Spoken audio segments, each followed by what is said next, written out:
Quand les enfants de l'école primaire travaillent avec des sténopés, qu'apprennent-ils? Avant tout, un mot, sténopé. Un mot issu du grec, un mot ancien, issu du grec ancien.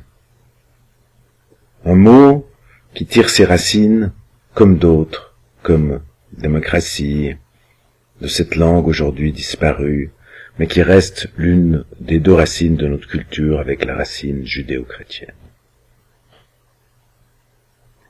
Ils apprennent ensuite à façonner le sténopé, chez nous constitué d'une boîte à chaussures percée d'un trou dont l'intérieur est peint en noir pour éviter toute réflexion lumineuse.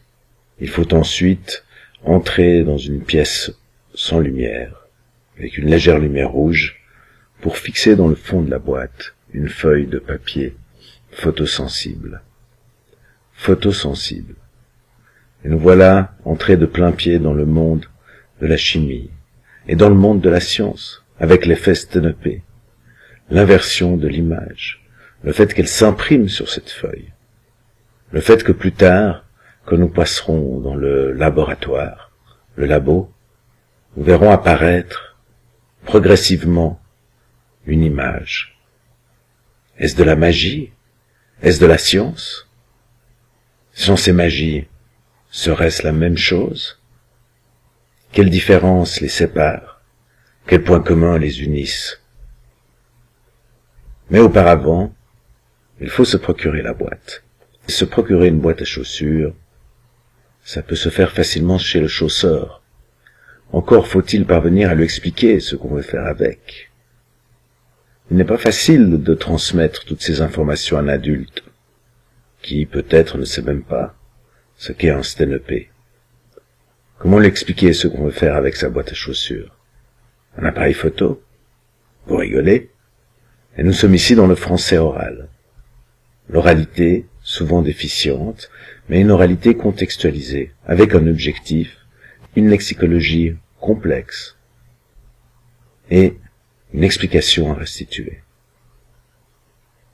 Au moment de prendre la photo, une autre magie s'opère.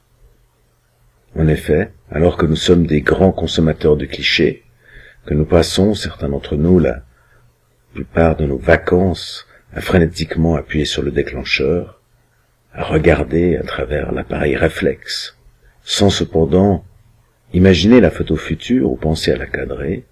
Ici, pas de cadrage possible, mais quelle réflexion autour du cadre. Qu'est-ce que l'on souhaite photographier? Pourquoi? Quel sens donner à cette image? Faut-il se mettre en scène? Rester immobile pendant 2 minutes, 5 minutes, suivant la lumière et l'heure du jour? Quelle partie de la cour de récréation? Quelle partie de l'environnement, du village, de la ville choisir? Et pourquoi? Et nous retombons dans le français, dans l'argumentation.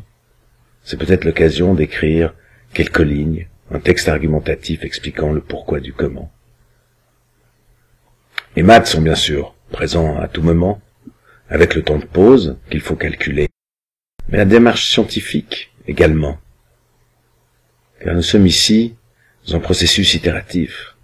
Une première photo a été prise, nous connaissons l'exposition, nous connaissons l'heure du jour, nous avons noté si le ciel était nuageux ou découvert. Nous souhaitons maintenant prendre une seconde. Que faut-il faire? Rajouter un temps de pause, en enlever? Et combien? Quel pourcentage? Quelle addition ou soustraction effectuer? Et pour les plus grands, la formule existe. La formule du temps, qui inclut la profondeur du sténopé, le diamètre de son objectif, et qui permet de calculer avec précision, en fonction des lumens que l'on peut mesurer facilement à l'aide d'un autre appareil, le temps de pause nécessaire.